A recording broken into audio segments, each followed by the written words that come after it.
Yo, I know I've been inconsistent with the vid, so we about to get back to it. Let's do it.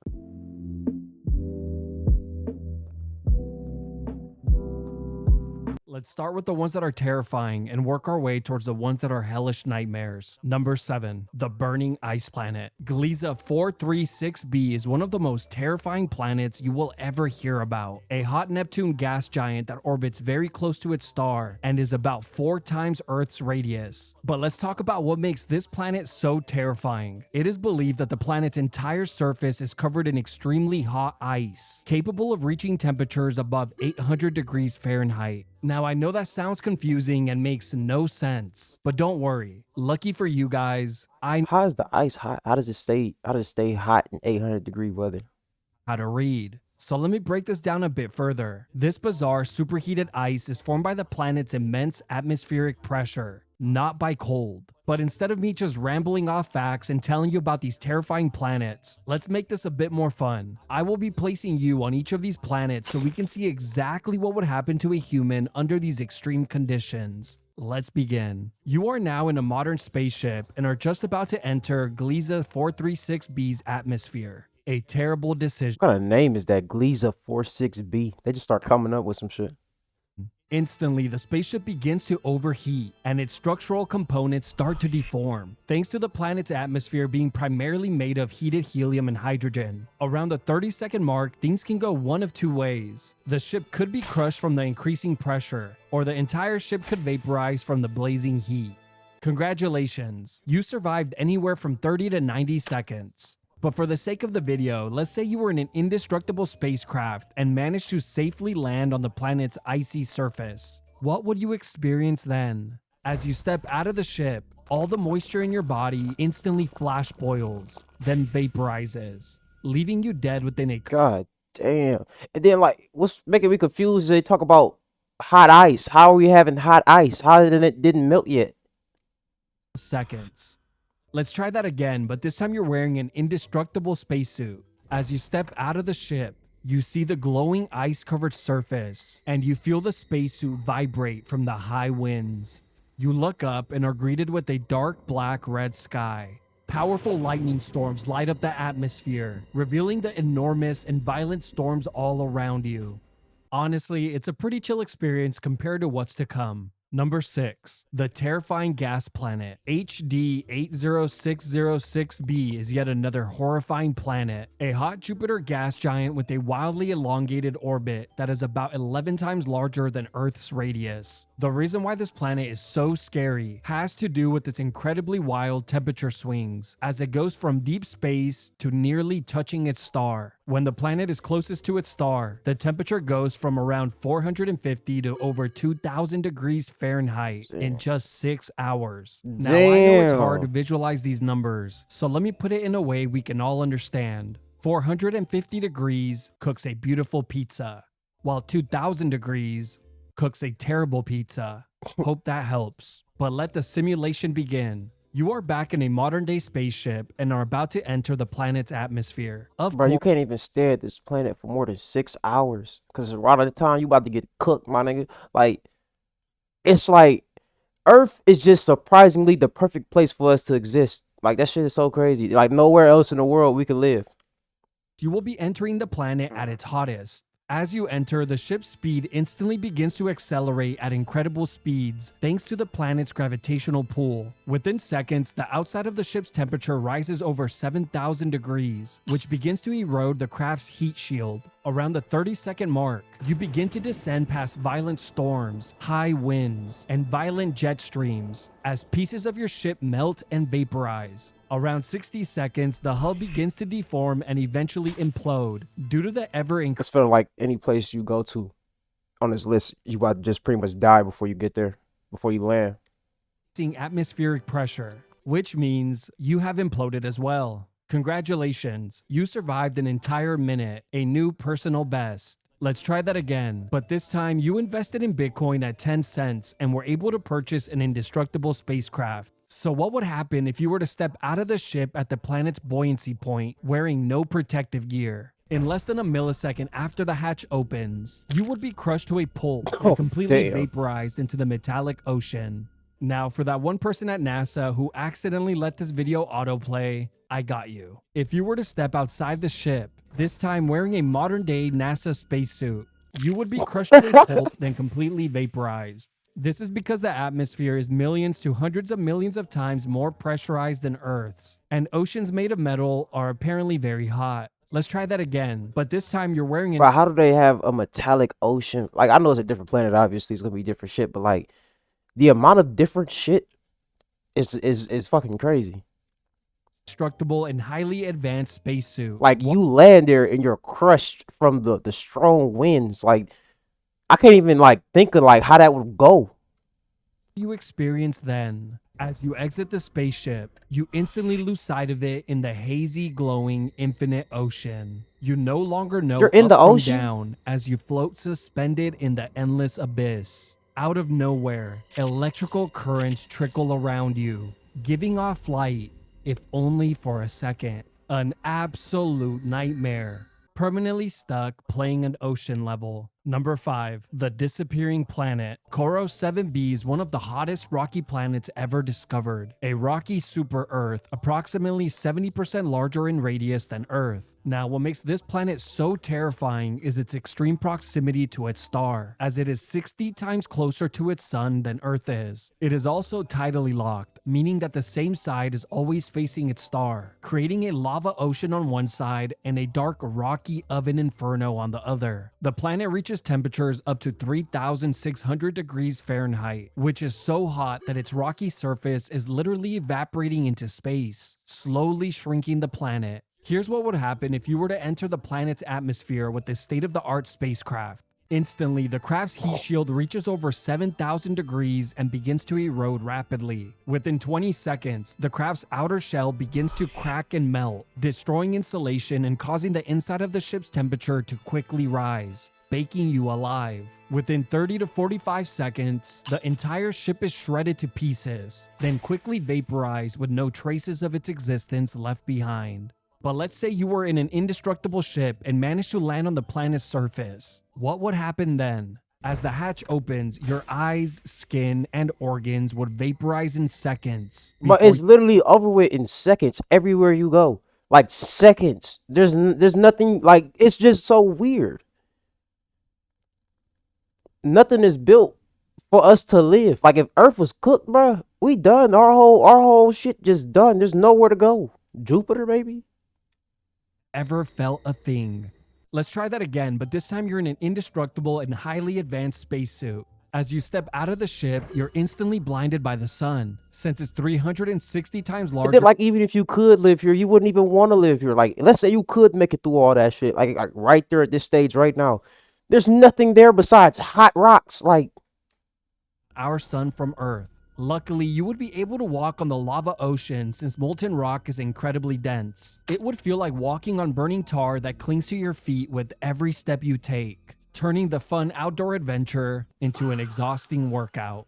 But if you were lucky enough to spawn on the dark side of the planet, you would actually be able to walk around freely on solid ground. Well, at least when you're not busy being tossed hundreds of feet into the air by the planet's violent and powerful winds. Number 4. WASP-127b. WASP-127b is yet another incredibly horrifying planet, a gas giant that is about 15 times Earth's radius. One of the many reasons why this planet is so terrifying is that it currently holds the record for the highest winds ever recorded. For reference, the highest non-tornadic wind speed ever recorded on Earth is approximately 250 miles per hour, which is strong enough to send a human hundreds of feet into the air. Neptune, which has the highest winds in our solar system, has winds that reach as high as 1,500 miles per hour, faster than the speed of sound, and almost 4 times faster than the winds of Jupiter's red spot. Winds this high would obliterate you on contact, reducing your body to a cloud of vaporized tissue. But get this, WASP-127b has a recorded wind speed of over 20,500 miles per hour. A regular person hit by a wind force this strong would be completely erased from existence instantaneously. But okay, let's say you manage to enter the planet's atmosphere with a modern spacecraft. Within 5 to 10 seconds, you're dead. craft's heat shield is destroyed by the thick metal-rich atmosphere. Around the 15-second mark, the craft and everything inside is torn apart and swept into the jet stream. The craft and your body are shredded, scattered, and absorbed into the winds, erased so completely that it's as if you were never there. But just for fun, let's say you were a storm chaser with tech so advanced, you could fly into these storms in an indestructible spacecraft and stepped out in an indestructible spacesuit. Well, you would instantly be taken by the wind and crushed inside of the suit from the extreme G-forces. Bro, you're crushed inside the suit, bro. That shit is just not fair.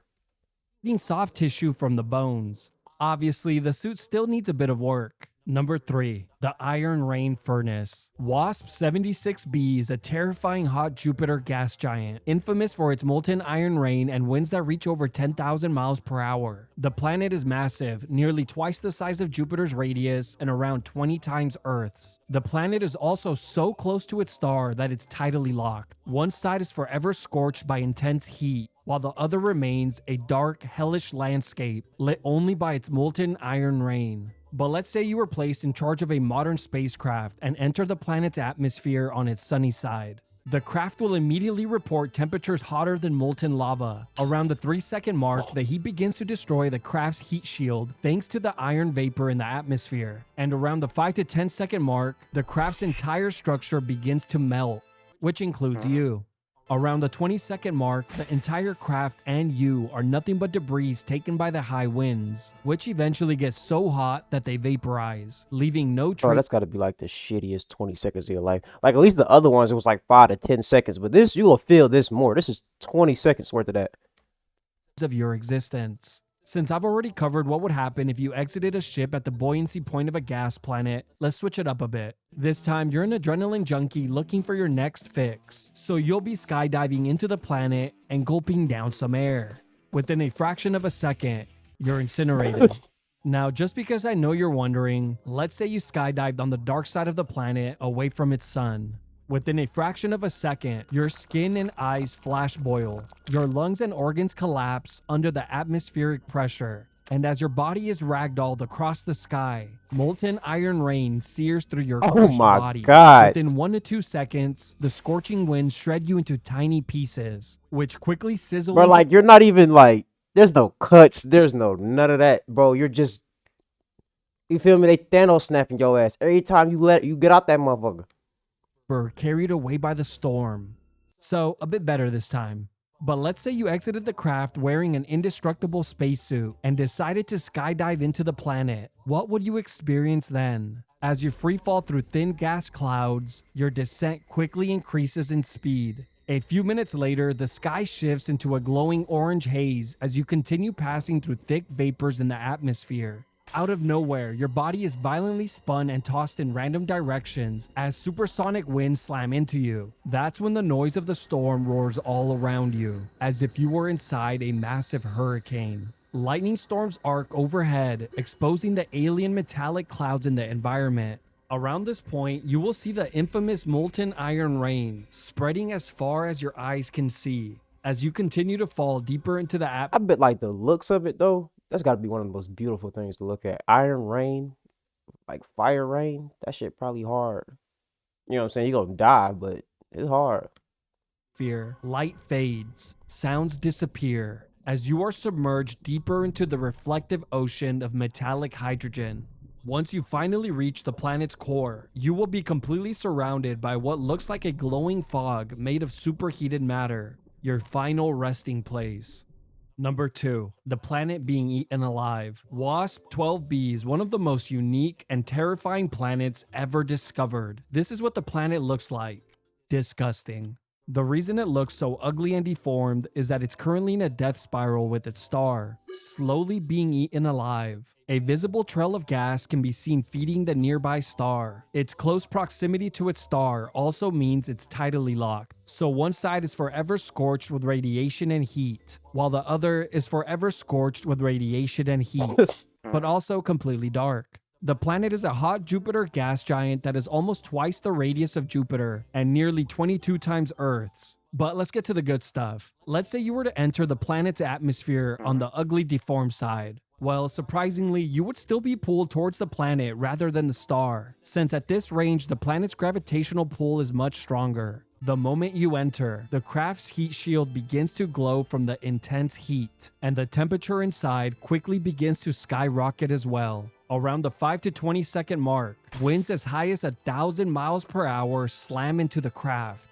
vaporizing the craft's shielding at incredible speed. Then around the 20 to 60 second mark, the entire ship is fully consumed, shredded apart into molten debris as the metal becomes liquid before everything eventually vaporizes. Let's try again, but this time you've entered the cheat code Indestructible Spacecraft, and instead of exiting at the planet's atmosphere, buoyancy point, or core, you will be exiting here, right at the center of the planet and its star. Time to find out whether you would go towards the star or towards the planet. Place your bets. And 3, Star. Obviously. 2, 1, go.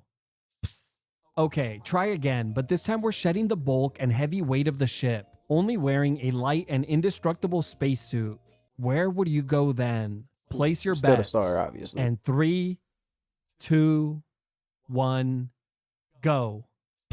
Yeah, obviously you head towards the star again. That should have been really, really Like, obvious. duh. Number 1, the Glass Storm Planet. HD 189733b is a hellish planet that is worse than any nightmare you could ever possibly dream of. The planet is enormous, around The planet look nice though, like that blue. It look like another Earth.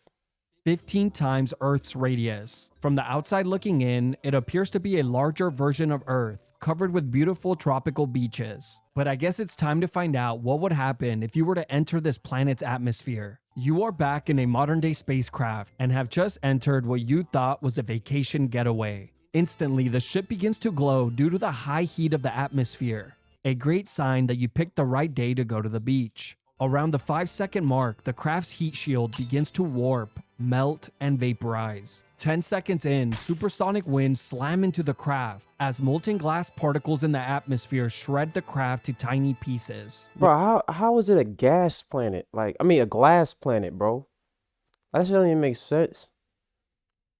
Like, I guess sand overheated and shit turned to glass and shit. So that means originally it was a sand planet. But like, for like how long? 10 seconds? 20 to 30 seconds, the tiny pieces of the craft and you are completely vaporized and carried away by the wind. It turns out that the planet isn't a giant ocean of water. It's almost entirely made up of scorching hot hydrogen and helium, reaches a whopping 2,200 degrees Fahrenheit, has stronger winds than Neptune, and even rains molten glass sideways, making it a horrible Sideways? planet to vacation to. So you're probably wondering, why the hell is the planet blue if it wasn't meant to have any visitors? Well, that's because the planet's atmosphere contains tiny particles of glass, which are great at scattering blue light, making it the worst scam in the known universe. And another reason why it deserves the #1 spot. And yes, just like Bro, imagine just like going out there chilling and shit, and then like as soon as you step out your pod, you got sideways glass coming through, slitting your fucking throat. Like, that shit is crazy. gas planets, That's what I'm saying. Like, it's so weird how Earth is just perfect for us. Relation always ends the same. Instant vaporization anywhere on the planet, followed by suspended in the dark metallic oceans. Honestly, we are sick of these planets and we hate them. Well, that's gonna cap it off here, man. I'm gonna be back tomorrow. I'm gonna be trying to do every single day, once a day. All right, y'all.